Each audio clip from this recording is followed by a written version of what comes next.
MDN Veneto incontra Enrico Cappelletti, bentornato alla nostra trasmissione. Grazie e buongiorno a tutti. Allora, Cappelletti, noi vogliamo parlare con lei di due temi, due argomenti che sono, venuti all'ordine del giorno. Uno riguarda il contagio e la paventata presenza dell'esercito ai confini e l'altro il consumo del suolo. Due temi molto caldi. Ci dà il suo punto di vista?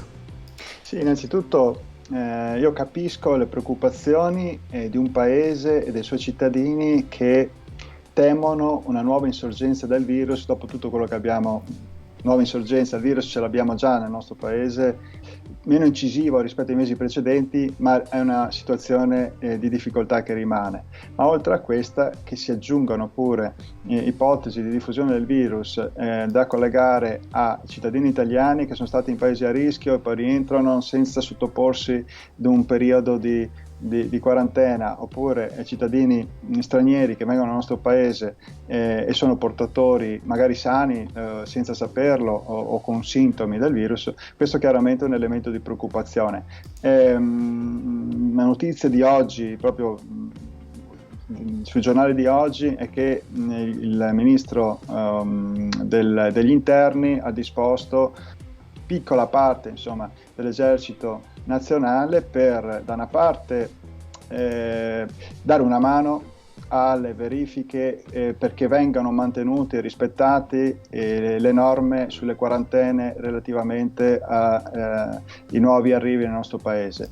E dall'altra un centinaio di questi operatori sono stati dislocati al confine nel nord-est del Friuli Venezia Giulia per evidentemente supervisionare quello che avviene al confine. Ora, la situazione in questo momento è sotto controllo, non è detto però che lo sia da qui ai mesi prossimi futuri, per cui è necessario, opportuno che ci sia un intervento attento di controllo dei confini, di rispetto delle norme che sono previste, che allo stato attuale prevedono l'obbligatorietà di 14 giorni di quarantena per chiunque metta piede nel nostro paese, anche dagli Stati Uniti, insomma dai paesi che sono ovviamente in questo momento dove è presente il virus in maniera rilevante, ma in tutti i paesi fuori dall'area Schengen.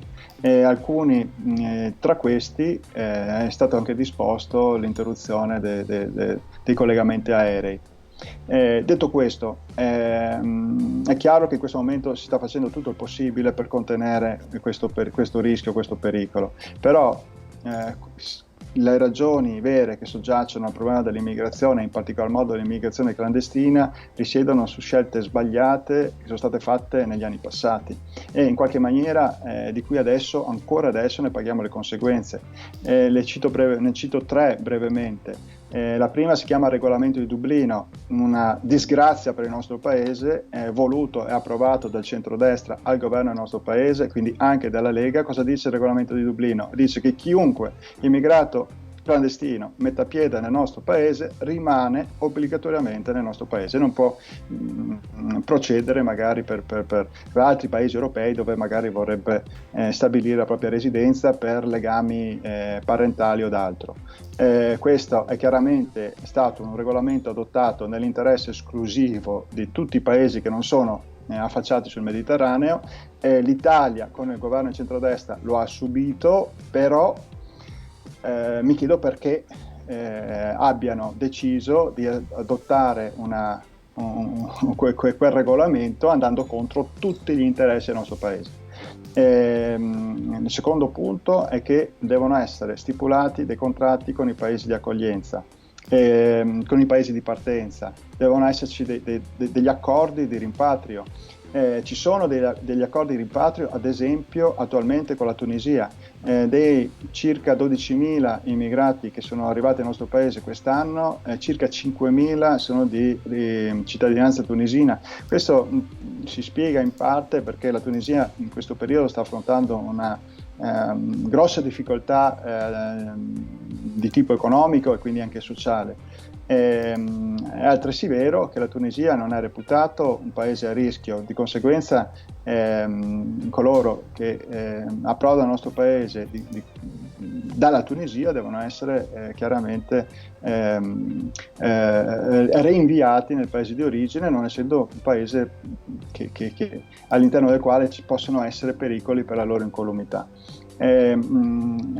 Questo non è stato fatto, cioè gli accordi con altri paesi al di là di quello della Tunisia non sono stati fatti. In questo momento il nostro ministro degli interni Lamorgese ha appena terminato un colloquio con rappresentanti del governo tunisino proprio per stabilire e definire questi aspetti. Il terzo aspetto, non meno importante, è quello relativo alla suddivisione all'interno dell'Unione Europea dei clandestini che mettono piede al nostro paese. Anche su quello non erano stati fatti passi avanti fino all'ultimo governo, il quale con il cosiddetto accordo di Malta ha sdoganato una nuova possibilità di ricollocazione, avendo l'accordo non di tutta l'Europa ma di diversi paesi, tra cui la Francia, la Spagna, la Germania, di ricollocare una quota parte degli arrivi nel nostro territorio. Questo supera in parte il regolamento di Dublino voluto dal centrodestra, è una notizia importante, sono circa 1700 da quando è entrato in vigore questo accordo il numero di immigrati che è stato ridistribuito in Europa. Ripeto, per chi non avesse seguito l'accordo di Malta, prevede che viene trasferito anche l'onere da parte dello Stato accogliente di valutare se sussistono o meno i requisiti per rimanere all'interno dell'Unione Europea, per cui è tutto un lavoro che deve essere fatto, che secondo il regolamento di Dublino avrebbe dovuto essere fatto esclusivamente dall'Italia. Con questa novità importante invece poi viene fatto anche da altri paesi in Europa. Occorre continuare su questa linea senza creare però inutili allarmismi, perché è vero che i flussi di immigrazione nel nostro paese sono aumentati rispetto al 2019, ma è altresì vero che sono molto inferiori rispetto al 2018, quando in totale ne sono arrivati circa 20.000 nel nostro paese, quindi una cifra insomma tutto sommato sicuramente rilevante, ma non preoccupante come è accaduto negli anni precedenti. Tocchiamo un altro argomento che vede il Veneto maglia nera, consumo del suolo. È vero, 2018 è il primo anno in cui è entrata in vigore la legge su consumo di suolo zero in Veneto, e il 2018 è l'anno in cui l'ISPRA ha attribuito la maglia nera per consumo di suolo a questa regione. E questo la dice lunga sull'ipocrisia con cui vengono approvati determinati provvedimenti legislativi da parte della regione. È chiaro che se io vado a votare e approvare una legge che prevede consumo di suolo zero e contemporaneamente, non solo nel 2018 ma pure l'anno successivo, nel 2019, sono la regione che a livello nazionale consuma più suolo di tutti, vuol dire che sto semplicemente prendendo in giro 4.900.000 cittadini della nostra regione, del Veneto. E lo sapete come fanno a prendervi in giro? In maniera molto semplice: fanno una legge che si chiama consumo di suolo zero e poi mettono una trentina di eccezioni o giù di lì nella sua applicazione, che la rendono del tutto in buona parte inapplicabile. In quella maniera hanno ottenuto consenso elettorale di quelle associazioni di ambientalisti, ma anche associazioni di categoria. Penso alla Confcommercio che si è anche spesa per l'ottenimento di questa norma, e d'altra parte contemporaneamente soddisfano anche gli appetiti veramente più insaziabili di quei costruttori che chiaramente cambiando con un tratto di penna la destinazione d'uso di un appezzamento agricolo, e moltiplicano per 10 e anche per 20 il valore del loro patrimonio. Ecco, questo ha portato il Veneto ad avere una percentuale di superficie impermeabilizzata e quindi cementificata che è quasi pari al doppio della media nazionale. Negli ultimi 2 anni siamo stati maglia nera a livello nazionale, nonostante questa legge ipocrita che vi citavo prima. È chiaro che così non possiamo andare avanti. Ad ogni pioggia un po' più sostenuta del normale, intere aree della nostra regione finiscono sotto acqua.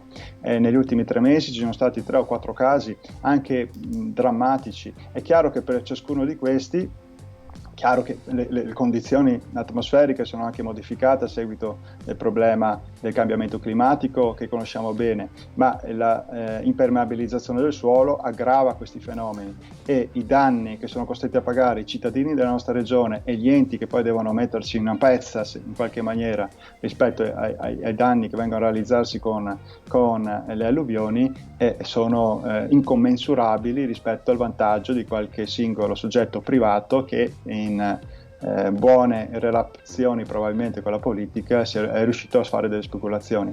Ecco, io credo che se oggi abbiamo in Veneto 11.000 capannoni vuoti sia una carta d'identità di un fallimento della politica proprio da un punto di vista della programmazione, della costruzione e della cementificazione.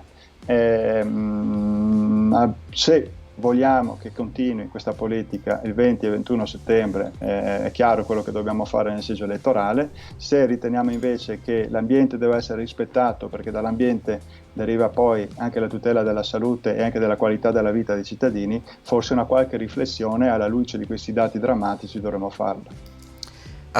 Assolutamente sì. D'accordo, grazie Cappelletti di essere stato nostro ospite. Abbiamo chiacchierato di questi due temi molto importanti e molto sensibili. La campagna, come dicevamo anche l'altra volta, è lunga, avremo sicuramente altri temi da trattare e noi saremo sempre dalla parte dei cittadini. Grazie per il suo intervento. Grazie a voi. Mayday, Mayday, up and shoot, Mayday.